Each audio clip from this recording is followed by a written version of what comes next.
three deadly dynamics of climate change coupled with peak oil and accelerated by peak oil, I might add, and then thirdly, the depletion of natural resources such as water, etc. These three deadly dynamics converging at the same time in this moment in history are going to have a profound effect on our society and our model of economy and various other ways of looking at things. This is what the IFG, the International Forum on Globalization, calls the triple threat or the triple crisis of our times. Now, secondly, I want to talk about, to say a few words about what this may mean in terms of systemic change. And I think one of the things we have to kind of grapple with is that these are not simply another set of issues to which we should respond, another set of issues to which we are going to have to reform certain policies and programs and legislation in order to deal with. These are profound threats that call for systemic change. We have to, in a sense, change the paradigm and the whole model of our society if we're going to really come to grips with the challenges that are in front of us. The industrial growth model has reached its limits, and if it continues, it will destroy the rest of life forces on this planet. I mean, we just can't continue doing what we're doing. And we've got to make a transition from an industrial growth model to a more sustainable model of the economy. And creating a sustainable model of economy is really going to be the real fundamental challenge that we're faced with. It's going to be a shift that will, I think, compel us to move back from globalization to a more emphasis on the local itself. It's going to have to deal with a real concentration on local resources and local production and local markets at least in a greater way than we have in the past. We're going to have to look at all new forms of more self-reliant models of development and things of that nature. And of course, all of this has to be cast within a sustainable framework. And I think these are the things that we are going to be facing in terms of the threats and the challenges in front of us. It's going to call on us to power down in a new way. Power down, not be powering up, but powering down.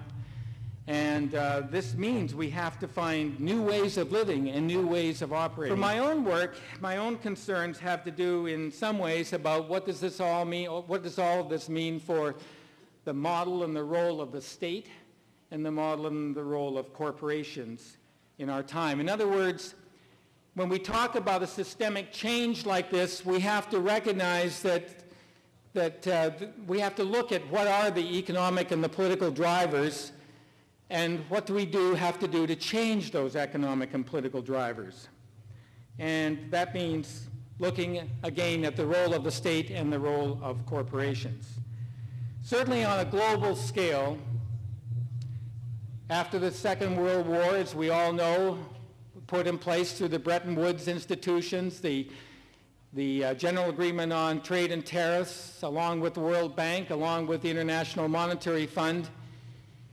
And these institutions have been driving the globalization of the economy worldwide, along with, of course, the rise of transnational corporations. But I think in terms of the triple threat that we've been talking about here, all of this has to be rethought. We have to rethink what global institutions should be doing and how they should be operating.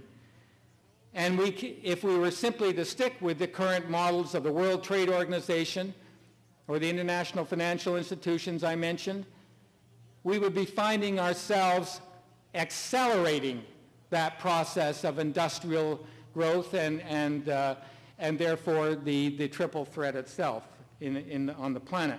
So we have to figure out what this all means and figure out which way we go on this. So I think these international institutions are a big part of the problem, but they also stem from our understanding of the role and model of the state and our understanding of the role and the model of corporations themselves. Let's just take, for example, the role of the state itself. These days, the state itself and governments have been engineered and restructured in many ways to serve the interest of facilitating the investment and markets for transnational corporations.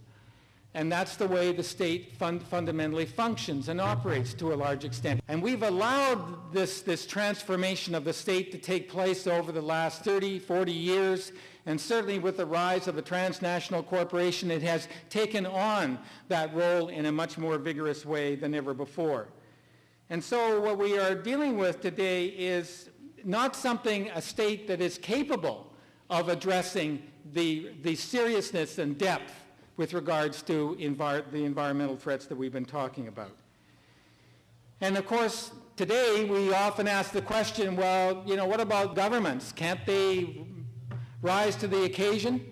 We've seen this in the United States with the Bush administration, constantly questioning, poo-hooing the climate change scientists and the results of the Intergovernmental Panel on Climate Change, and of course ignoring and refusing to accept the realities that are in front of us regarding peak oil, let alone the depletion of natural resources. And so what's happened in the United States? It's not the federal government that's leading the way. It's state governments. It's local governments. In the case of the U.S., the state of California has largely led the way with regards to the greenhouse gas emissions, putting standards up there, pressing for higher national standards, getting other states on board with its state standards, and promoting a whole new approach. And therefore the drive for change is coming actually from state governments, and even more so from local governments and city governments in particular. When a year and a half ago or so, the mayors of the largest cities in the United States, 300 major cities in the United States, got together and they said, we're just going to ignore the federal government and we're going to come up with our own plans of action. What needs to happen in terms of the state is to democratize the state and to develop a new model of the role of the state in our times so that it serves the interests of citizens and people much more directly than it does corporations. But what we're seeing is that as a result of the climate change and global warming struggles, let alone the peak oil phenomenon that's about to emerge, we are going to see the rise of local governments and city corporations are predicated on the model of increasing economic growth and maximization of profits for investors. The publicly traded limited liability corporation depends very much on its shareholders and therefore investing around the world and bringing back a return to shareholders in its home country. Corporations that are not accountable to the communities in which they operate, but are accountable first and foremost and almost exclusively to their shareholders. That model actually is going to exacerbate the problems and the crises that we've been talking about. That model has got to fundamentally change. And so we not only need to be looking at what it means to deglobalize the operations of these corporations, but that we need to be seeing a whole new model of the corporation come into being if we are going to see advancement towards a sustainable economy. And if we're going to do that, then we need perhaps to go back to the origins of corporations. We must remember that the corporations have come into being at the behest of the state. It is the state that has chartered corporations. It is the state that has allowed corporations to come into being and to be licensed and to be legitimized.